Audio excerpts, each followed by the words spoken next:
ესეც უწმიდესიდან მოდის ეს ჩემი მიერ ამ საკითხების მოძიება, ამაზე მუშაობა 95 წელს დააფუძნა საზოგადოება წმინდა მიწა, რომლის თანათავმჯდომარეებად ერთი სასულიერო პირი და ერთი მეცნიერი ქალბატონი აირჩია, ქალბატონი თამელო მგალობლიშვილი და სასულიერო პირებიდან ეს ხო დიმიტრი შიოლაშვილი, მისი ძმისშვილი, ბათუმშემოქმედი მიტროპოლიტი. მე ვიყავი ამ საზოგადოების საგარეო ურთიერთობათა განყოფილების გამგეას, შეიძლება ითქვას. მე მყავდა ეს საგარეო ურთიერთობები, უცხოელებთან ურთიერთობები და მანამდეც მქონდა ეს მისგან ვიცოდი წმინდა მიწაზე ქართველების როლზე, პეტრე იბერზე. მეოთხე საუკუნიდან და ჩვენ ახლა ამას აღნიშნავთ საყოველთაო ნათლობიდან მოყოლებული და ქრისტიანობის სახელმწიფო რელიგიად გამოცხადების შემდეგ წმინდა მირიან მეფე იღებს კონსტანტინოპოლის იმპერატორისგან, კონსტანტინესგან საჩუქრად მიწის ნაკვეთს წმინდა მიწაზე იერუსალიმში, უდაბნოში, რეალურად უდაბნოში. იერუსალიმიდან 3 კილომეტრის მოშორებით უკვე უდაბნო არის, რა თქმა უნდა, იმ პერიოდისთვის 1700 წლის წინ. იმიტომ რომ მისი ძმა, მირიანის ძმა იყო გარნიზონის ხელმძღვანელი იერუსალიმისა იმპერიის. და ამ უდაბნოს ამ ნაწილში არის ის ადგილი, სადაც ლოტი აბრაამის კურთხევით ჩარგავს სამ გამხმარ ტოტს, საიდანაც ამოდის ის ხე, რომლიდანაც გამოითლება მერე მაცხოვრის ჯვარი და ის წმინდა ადგილად არის მიჩნეული ეს ადგილი, სადაც მირიან მეფე აშენებს ტაძარს. ეს გახლავთ ჯვრის მონასტრად მერე წოდებული, მოგვიანებით რომლის ადგილზეც მონასტერს აშენებს ვახტანგ გორგასალი და უფრო დიდ ტაძარს აშენებს და შემდგომში უკვე მუსლიმების შემოსევის დროს მთლიანად ინგრევა, იწვება ყველაფერი და უკვე პროხორე ქართველი მე-11 საუკუნის დასაწყისში, რომელიც საბას ლავრაში მოღვაწეობდა, იღებს უფლებას მუსულმანებისგან, რომ ძველ ქართულ ნატაძრალზე ააშენოს ახალი მონასტერი და დღევანდელი სახით რასაც უყურებთ, ეს არის პროხორე ქართველის მიერ აშენებული მე-11 საუკუნის დასაწყისში 1027 წელს დაიწყო პროხორე ქართველმა მშენებლობა. ის ცოტა ხანში ჯვრის მონასტრის მშენებლობის დაწყების 1000 წლის თავს აღნიშნავთ. როგორ არ ვიცით, მაგრამ უნდა აღინიშნოს ჯვრის მონასტრის აშენებას 25-26 წელზე მეტი მოუნდა. წყაროები გვაქვს, რომ 56 წელს უკვე აშენებული მოიხსენიებოდა. მაგრამ ყველაზე დიდი კვალი წმინდა მიწაზე პეტრე იბერმა დატოვა. პეტრე იბერი ეს გახლავთ მე-5 საუკუნის და მე-6 საუკუნის მიჯნაზე მოღვაწე დიდი სამეფო ოჯახის წევრი, რომელიც ჩამოდის იერუსალიმში. დღეს ბევრი კამათი არის და ბევრი ეს თეოლოგები და მეცნიერები მსჯელობენ, რომ პეტრე იბერი იყო მონოფიზიტი, პეტრე იბერი არ იყო მართლმადიდებელი სრულად, ასე იმ პერიოდში მონოფიზიტიზმი და ის არ იყო ერთმანეთთან გაყოფილი. განსაკუთრებით წმინდა მიწაზე საკმაოდ არევა იყო და რაც მთავარია, პეტრე იბერის ცხოვრების წყაროები, რაც არის შემორჩენილი, არის ასირიული წყაროები, ანუ მონოფიზიტების მიერ დაწერილი მისი ცხოვრება და არავითარ შემთხვევაში ასირიელები არ დაწერდნენ პეტრე იბერზე, რომ დიოფიზიტი იყო და ასე შემდეგ. ჯერ ისედაც გაყოფილი იყო, იმიტომ რომ პეტრე იბერის ცხოვრება რო წავიკითხოთ, იქ იმდენად ბევრი სასწაული არის მის ცხოვრებასთან დაკავშირებული. მე-19 საუკუნემდე საქართველოს ეკლესიის კალენდარში პეტრე იბერის ხსენება ეწერა. ამოიღეს რუსების ჩარევით, არ ვიცი, სომხური გრიგორიანი ეკლესიის თანამშრომლობა იყო ეს რუსეთთან თუ როგორ იყო. ამოიღეს საქართველოს ეკლესიის კალენდრიდან პეტრე იბერის ხსენება, წმინდა პეტრე იბერის ხსენება და იმავე პერიოდში სომხებს შეყავთ პეტრე იბერი თავიანთ წმინდანად. და ჯვრის მონასტერზე პეტრე იბერი გამოსახულია ჯვრის მონასტრის ფრესკაზე, როგორც მშენებელი და ქტიტორი ამის ჯვრის მონასტრისა. მაგრამ პეტრე იყო მაიუმის მიტროპოლიტი, ეპისკოპოსი. მაიუმი არის დღევანდელი ღაზას სექტორი.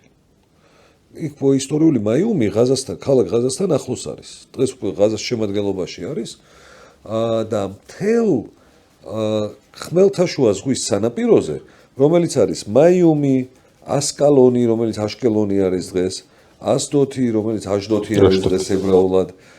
შემდგომ მოდის იავნე და იავნეამი დასახლებები, რომლებიც პეტრე იბერის ცხოვრებაში ნახსენები არის, რომ პეტრე იბერი თავის აშენებულ მონასტერში უბნეამში, ანუ იავნეამ ებრაულად არის დაკრძალული. პეტრე იბერის საფლავი დღეს უცნობი არის. სამწუხაროდ ეს ჩვენი ერის ტრაგედია არის, რომ ესეც არ გვაქვს. ამ დიდი ჩვენი მამულიშვილის და წინაპრის წმინდანობას თავი დაანებე და დიდი სასულიერო მოღვაწეობას თავი დაანებე. ესეც დავკარგეთ. პროხორეს ქართველის საფლავიც არ გვაქვს.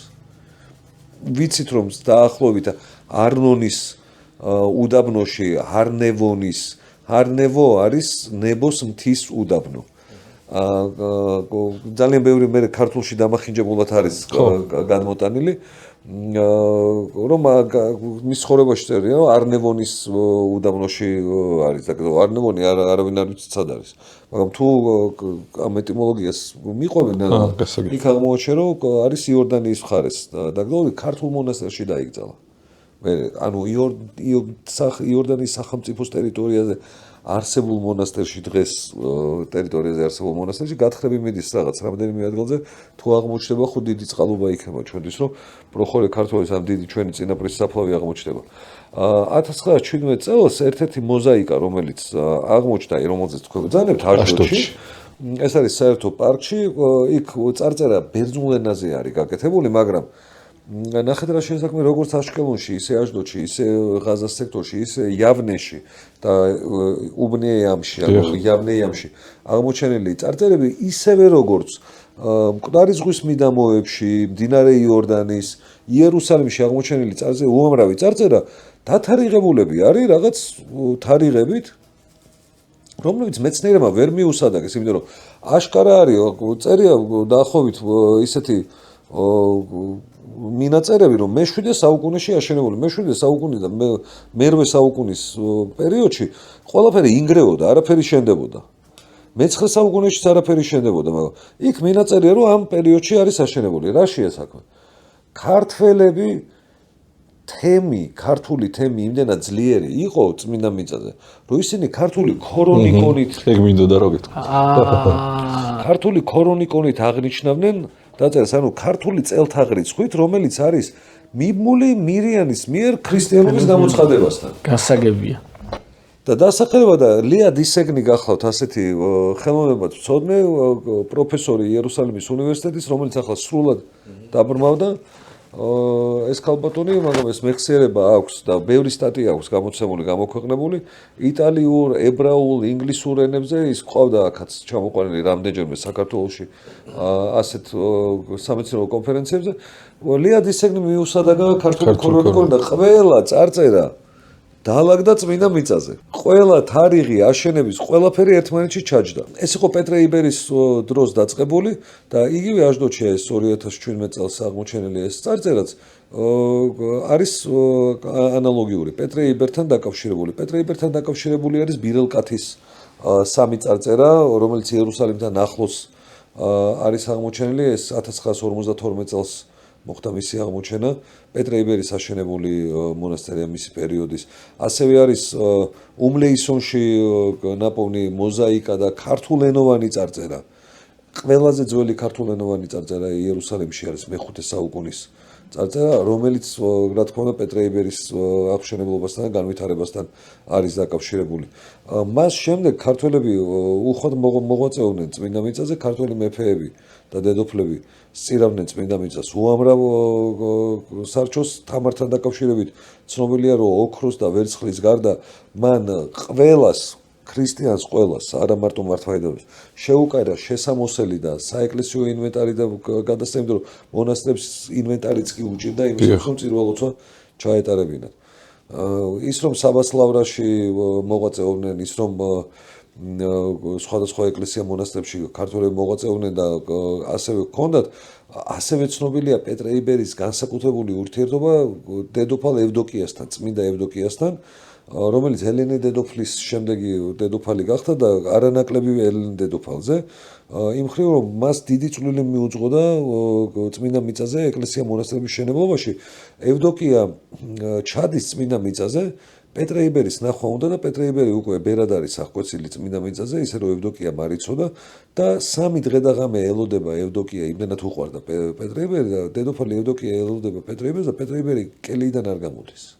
და არ ენახება ანუ ხლა გავლენა და ის ექნებოდა ანუ პეტრე იბერს დედოფალი ალოდინა. პეტრე იბერს ამის გარდა ისეთი გავლენა ჰქონდა, რომ იერუსალიმის პატრიარქი მაშინ შემოსების დროს აკოდან აკო საპორტო ქალაქი იყო ჩრდილოეთ ისრაელში, აკოდან წასული არის კონსტანტინოპოლში. კონსტანტინოპოლში რო ჩამოდის, დიდი ხანი დაყოვნა იქ პატრიარქი. ცხოვრებაში წერია და იერუსალიმის ეკლესიის ისტორიაში ასევე ფაქტები არის მოყოლებული, რომ პეტრე იბერმა მიტინგი და მანიფესტაცია მოუწყო. რომ როგორ გაბედე, რომ ამდენი ხანი შენი საყდარი დატოვე და მიატოვე.